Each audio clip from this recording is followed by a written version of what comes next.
Pip the Puppet! Hey, it's your day to say you're welcome for drawing everything you want to know. Hey, it's okay, you're welcome. I'm just a Disney fan like us all. Hey, Disney fans out there, you've asked, and here you have our Moana Draw the Facts. There was no way we could say goodbye to 2016 without this video, and what a busy year for Disney. Moana hit the cinemas November 2016, just a few months after Zootopia. Wow, 2 movies in the same year? That really doesn't happen very often. That's true, but come on, Pip, tell us more about Moana. Chloe and I watched the movie and can't wait to hear some more cool facts about it.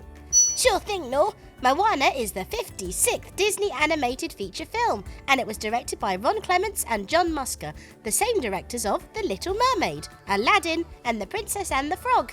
Ah, I guess that explains why the movie's so good. Yep. Ron Clements and John Musker are extremely experienced and talented directors who have been directing Disney movies since 1986.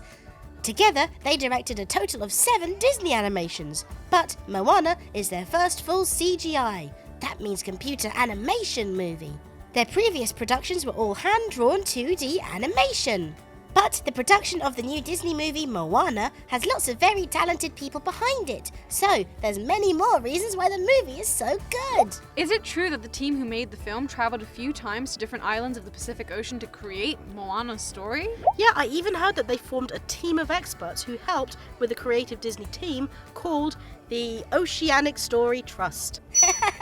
That's all true, but that's only the beginning. So, get ready and I'll tell you everything you need to know about Moana, Maui, Hey Hey, and much more. Hooray! It all started in 2011 when one of the directors, John Musker, began reading up on Polynesian mythology and learned all the heroic exploits of the demigod Maui. And what's the first thing an animator thinks of when they see a good story? Well, let's animate it, of course. Musker and Clements then drafted a story surrounding the legends of Maui and handed it to John Lasseter. And hey, if you guys haven't heard about John Lasseter before, he is the big mind behind Pixar Animation Studios and Walt Disney Studios. Lasseter is a pioneer in computer animation and the director of The Amazing Toy Story, the first feature-length computer animated film and the first theatrical film produced by Pixar. After reading the story, Lasseter suggested that Musker and Clements should go on trips for research. Following Lasseter's advice, Musker and Clements made their first visit to some of the Pacific Islands in 2011. They went to Fiji, Samoa, and Tahiti to meet the people and learn the culture. That was when they founded the Oceanic Story Trust, composed of anthropologists, academics, educators, linguists, navigators, and cultural advisors, who collaborated with Disney's creative team. The group advised on the story, names, dialogue, and cultural references, and made sure that everything stayed true to the ideals and customs of the South Pacific.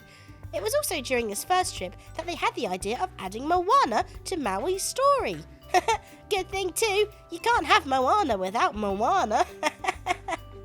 Over the next 5 years, the creators made 2 more trips to the Pacific Islands. This learning experience made the creators focus on navigation as a theme for the story and helped them see that Moana could be a very interesting central character. And so Maui gradually became a smaller part of the story, letting Moana shine. But did you know that real historical facts were also used to write the story? Yep, that's right. 2,000 years ago, the people of the South Pacific were the greatest explorers on Earth, using only the stars and the currents of the ocean to navigate, and they conquered lands from far, far away. Then, one day, they stopped for 1,000 years, and no one really knows why. Clements and Musker decided to write an imaginary explanation for that, so they mixed myth with real history, and voila! They had the story for Moana. Moana Waialiki, to be precise, the daughter of the chief of Motunui, who learns of her voyaging ancestors and decides to go beyond the reef to find Maui. But what else do we know about our new favourite Disney princess? Moana Waialiki was born on the island village of Motunui and is the daughter of Chief Tui and Sina. In the Hawaiian and Maori language, the word Moana means ocean, but the character and the film were given different names in different countries. In Italy, for example, the movie was named Oceana and the protagonist Vaiana. Some fans believe that Moana has the adventurous side of Rapunzel from Tangled, the curiosity of Ariel from The Little Mermaid, the warrior spirit of Mulan, and the bold, questing personality of Anna from Frozen. But this princess is definitely much more than a mix of other Disney princesses. Her independency and love for voyaging make her very unique. And it was so amazing to see a brave and smart princess that learns sailing, crosses oceans, fights villains, and saves not only her village, but all of nature and the South Pacific. Finding a voice for such an inspiring character wasn't an easy task. The directors auditioned hundreds of women for the voice of Moana from aged 14 to 30. Auli'i, the voice of Moana, was the very last girl seen by the team during the selection process. At that time, she was only 14 years old, which makes her the youngest actress ever to voice a Disney princess. Cravalho was born in Kohala, Hawaii, and this was very important to the creators. They wanted all the actors involved to have Pacific Island roots. Moana is Auli'i Cravalho's debut as a singer and actress, and I think we can all agree that she did an amazing job. Yay!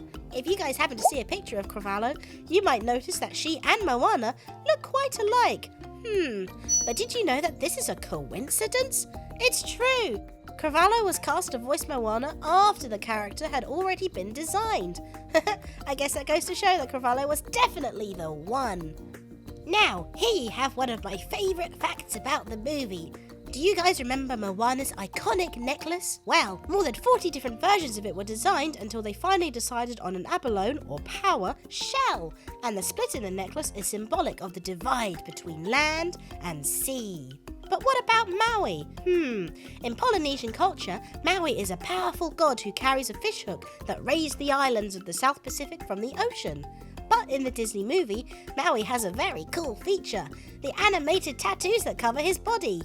Mini Maui, one of his tattoos, seems to have a mind of his own and moves around his body trying to give him advice. It's like his own little sidekick. To animate Maui's tattoos, the creators used 2D hand drawings that were layered over the 3D animation.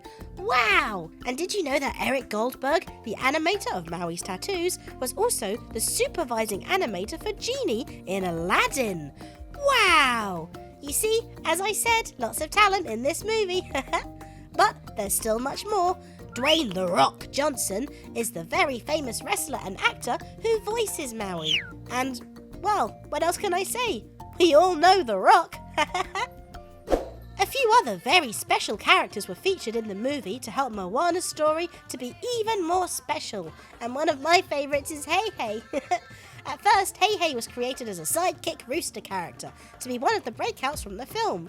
But did you guys know he was almost cut out? Yes, this happened because after much discussion, some of the producers thought he wasn't adding anything to the story. So, John Lasseter gave the writers 48 hours to figure out why they should keep him. And how did they do it? Well, they decided to write Hei Hei as the dumbest character in Disney history. And because of that, he's not just Moana's sidekick, he's also a constant nuisance during her journey. And luckily, that was enough to keep him in the movie. Aw, Hey, I can't believe they considered cutting him out. Yeah, but I guess if they hadn't, he wouldn't have been as funny. True. And can you guess another very important character in the movie that even needed brand new software to animate it? Pua the pig? Nope. Tamatoa, the shiny crab dude? Wrong again. Moana's grandma? Nope. It's the ocean. The directors really wanted the ocean to be a character because of its importance in Polynesian culture. Animators and the special effects team spent a lot of time working on how to create the ocean as a character so that it didn't just look like a serpent coming out of the water. And in order to do so, they even built an entirely new system called Splash. And that's how they animated the water in Moana. I heard that there's so much technology and effects in Moana that it wouldn't have been possible to make the film even 5 years ago. That's very true, Chloe. About 80% of Moana has special effects, and for comparison, only 46% of Big Hero 6 has special effects. Wow! Hooray for technology! Because now we have Moana and we can watch it as much as we want. Oh, can we rewatch it now? Ooh, yes please, Nor. Let's head to the cinema now to rewatch our favourite movie of the year. Maybe we'll see you guys there. Hooray! Bye, guys! Bye! Hi guys, if you love Christmas, you totally have to check out my amazing Christmas tale with Disney princesses and superheroes. Just click on the box next to me and keep on watching. And don't forget to subscribe to my channel and hit the bell button to receive notifications about all my new videos. Bye!